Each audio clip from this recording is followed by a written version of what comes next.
Howdy, everybody. This is Phoenix Night Flame, Spencer reporting. Once again, it's been a couple weeks since my last video about a trailer reaction to Rise of Skywalker and a little bit of my idea of how it could end and not destroy everything. But this video is a little different. It's going to be a book review. It is going to be a review of the new, arguably the newest Disney Star Wars new canon books, Resistance Reborn by Rebecca Roanhorse. It came out earlier this week. I am filming on Sunday, November 10th. I believe it came out last Tuesday, which is, if I look over my shoulder at the calendar, November 5th. Okay, so November 5th.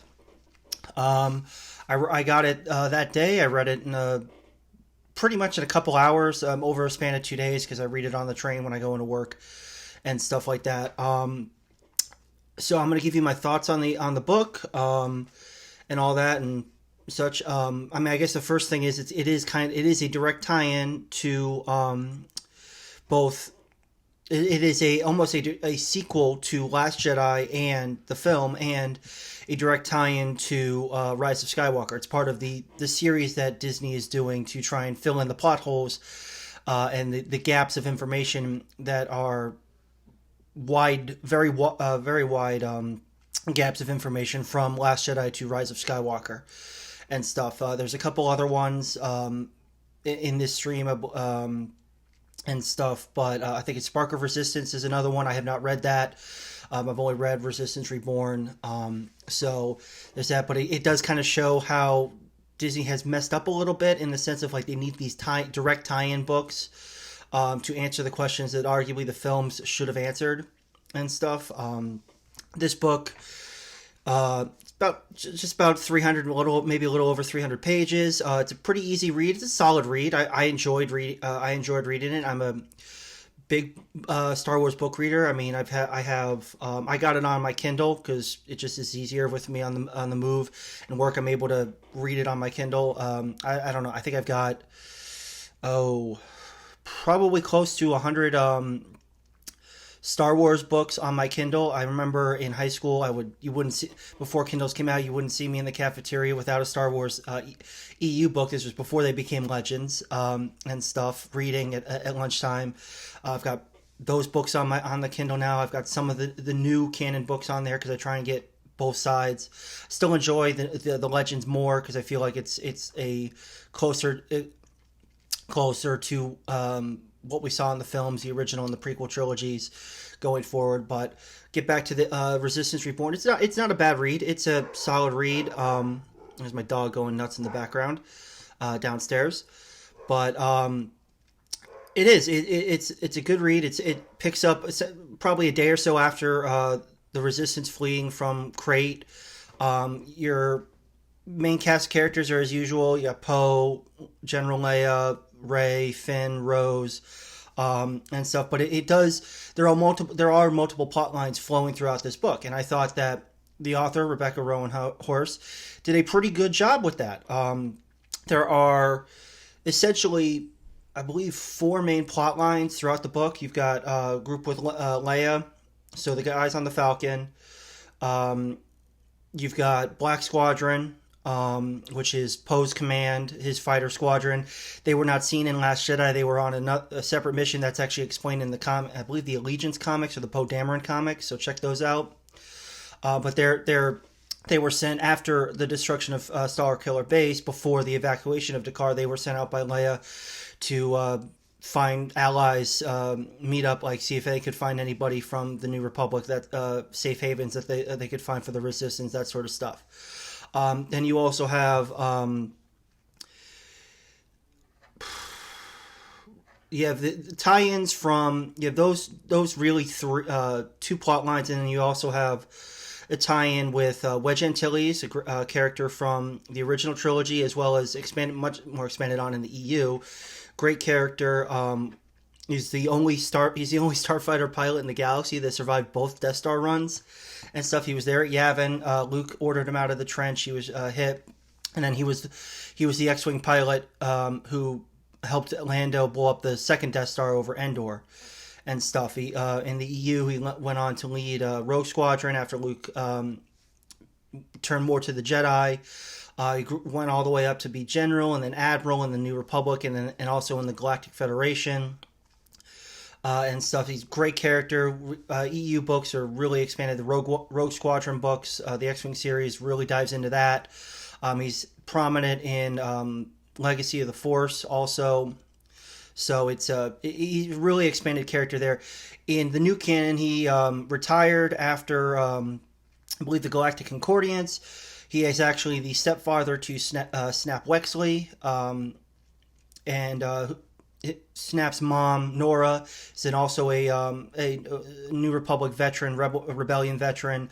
They live on a farm world somewhere out there, and one of the main plot lines is Snap and his wife go to find Wedge and his Snap's mom and try and convince them to rejoin because they need help. Leia needs people to be both fighters, leaders, politicians, all this stuff if they want to rebuild the Resistance.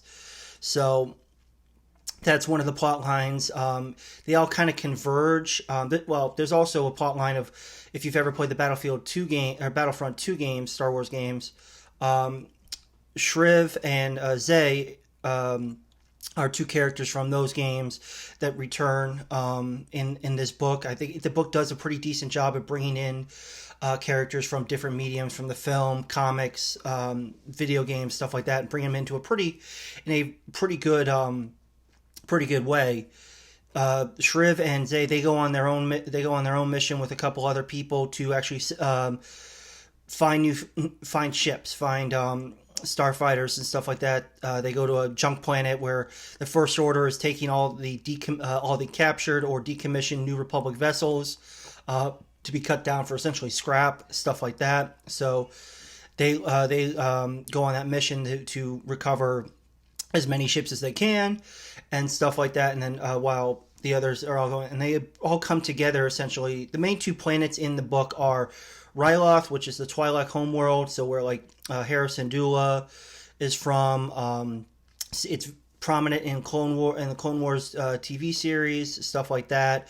There's also Corellia, which is heavily from the EU and stuff like that. It's homeworld of Han Solo, Wedge Antilles, Corran Horn, who's an EU character, stuff like that. So I believe Gilded Pelion, who's one of the main EU Imperial characters and stuff. He's Corellian as well. So those are the two main planets. The Resistance lands on Ryloth. They find some allies there. They're kind of just trying to catch their breath after Dakar. They find out that the First Order has been essentially rounding up anyone who was either sympathetic to the Resistance, connected to the Resistance really in any way, or even Imperials who weren't bowing to the First Order immediately. They've been rounding them up and putting them into hard labor camps and stuff like that. That's why nobody answered the call, Leia's call in Last Jedi. They were all essentially captured. The Resistance finds out that there is a list from Maz Kanata that has the First Order has a list of these people. The Resistance is trying to get this list before the First Order can. It's being sold at auction by this other group, the Collective. It's a fringe group, not affiliated really with either the Resistance or the First Order, kind of in the middle a little bit. Very smugglers, slicers, all those type of ne'er-do-wells. But they have a list, and they're selling it to essentially the highest bidder of where these Resistance, Republic prisoners of war are being kept and taken to.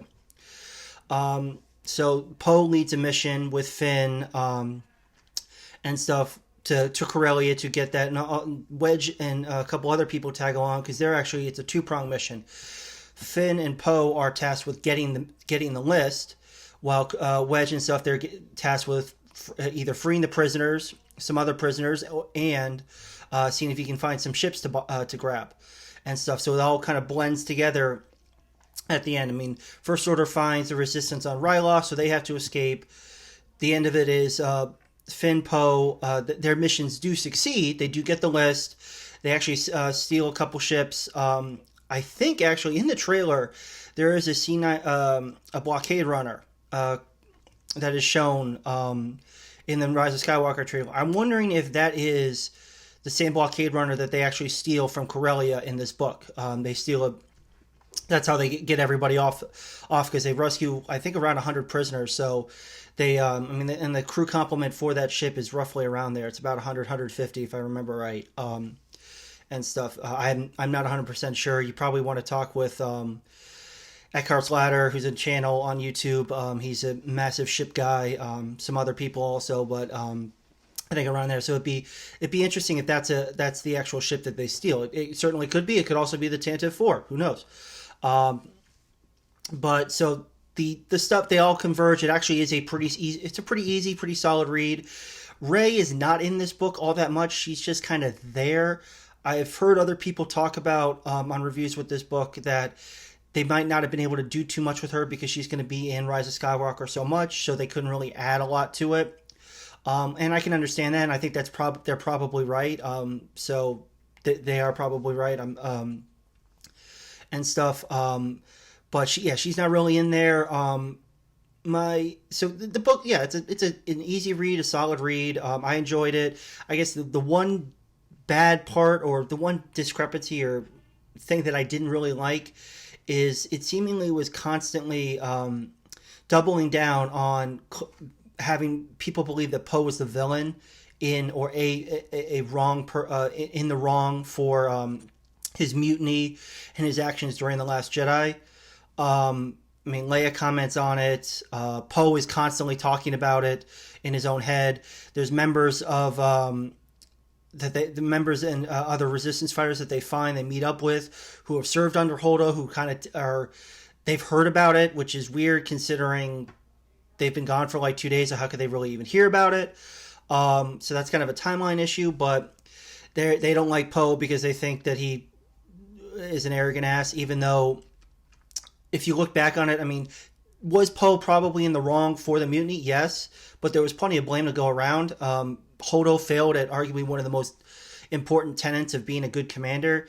She didn't keep the morale and trust of her crew with her, because if you notice, Poe's mutiny, Connex, who's a bridge crew member of the Raddus, joins his mutiny, and Leia comments on this. Leia comments that Connex joined Poe's mutiny. So that tells you Holdo didn't tell the plan really to anybody and stuff. She just didn't. So they were left floundering. They all thought, okay, what are we supposed to do? At least Poe is doing something. He's trying to find a way to get us out of here, to save our lives. Now, and all that. So, Holdo just didn't do that. If Holdo had just, obviously it's an argument beaten to death, whatever, but Holdo tells Poe the plan, or even that there is a plan, none of that really happens. I think actually Rian Johnson actually forgot that he kind of explained the plan earlier in the film. If I remember correctly, right after the Raddus reverts from hyperspace when they flee to Car, there's another one of the bridge members explains that they're trying to find a safe spot to send out a signal to their Outer Rim allies. I think it's the same woman who introduces Holdo a little bit later on. So, and that's essentially what the plan was the entire time. So it's like, why didn't you just have Holdo say, yo, we're following Leia's plan, or we're following the plan that was laid out earlier? Did you not hear? And then if Poe just forgot about it, and as the audience, we forget about it, then we kind of also, we can have, there's a little more tension, because then it's like, okay, if Poe still goes through with this mutiny, then Poe is kind of what Holdo claimed him to be, the hot-headed, arrogant, dangerous flyboy who's just out for the glory. But, she didn't. She just didn't do anything. Now, I think that's a lot more on Rian Johnson. He needed to make that he needed to make that a little more clear if that's what it was kind of going as. But I will say Poe does kind of redeem himself. He does show he's growing into a leader. He's the one who gives the main speech at the end of the book that inspires the Resistance as they scatter again to the far reaches of the galaxy to grow more and more people and stuff. And he also points out it's like his decision to attack the Dreadnought, to continue the attack, was the right one. He agrees with, he knows that was the correct decision at the time, and it was the correct decision overall and stuff. He does feel bad about the mutiny. He does feel bad about the deaths that happened because of it, and as well as even Rose's sister. I mean, he thinks about Paige because she was the one who delivered the final payload to destroy the dreadnought, and he does think about it. So that shows that he did think, and we saw that in the film anyway. So, but we'll get off topic. We got a little off topic there, but overall, Resistance Reborn was a good book. I enjoyed it. I'd give it 7 out of 10. Stuff like that. Easy read. Probably can get through it in about 3-4 hours, maybe a little longer depending on how fast you read. It is a good time. To be honest, I think the title of this video is probably Resistance Reborn, or what the plot of episode 8 should have been, because I really think actually this would have been a great plot for episode 8.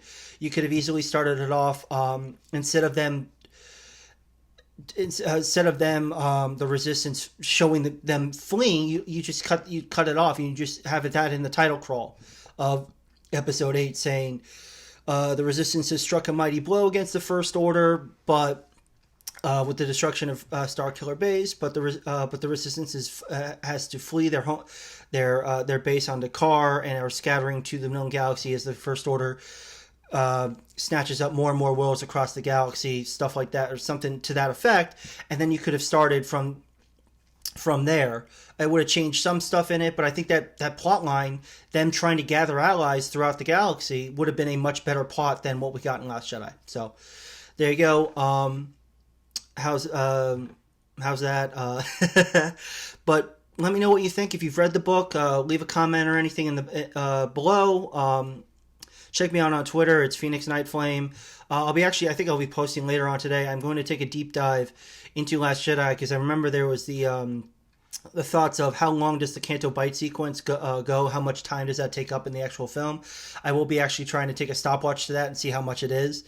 I'm going to consider it from when the plan, essentially when Finn, Poe, and Rose all meet with Maz Kanata to find out about the code breaker, and until Finn and Rose crash land on Crate, and then that's when that really starts and ends, and then how much time it's focused on that plot line. So we'll figure it out. Check for that on Twitter later today, because I think there's the talks that it was either 7 minutes of the film or 7% of the film.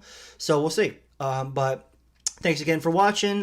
Please leave a like or subscribe below if you want to. Well, my Millennium Falcon shirt, got it at Target, I don't know how many years ago, but there you go. I mean, seriously, the Resistance just fits on this ship. That's not good. That you did not leave us in a good spot, Ryan. But until next time, this is Spencer with Phoenix Nightflame signing off. Everybody have a great day, and may the Force be with you.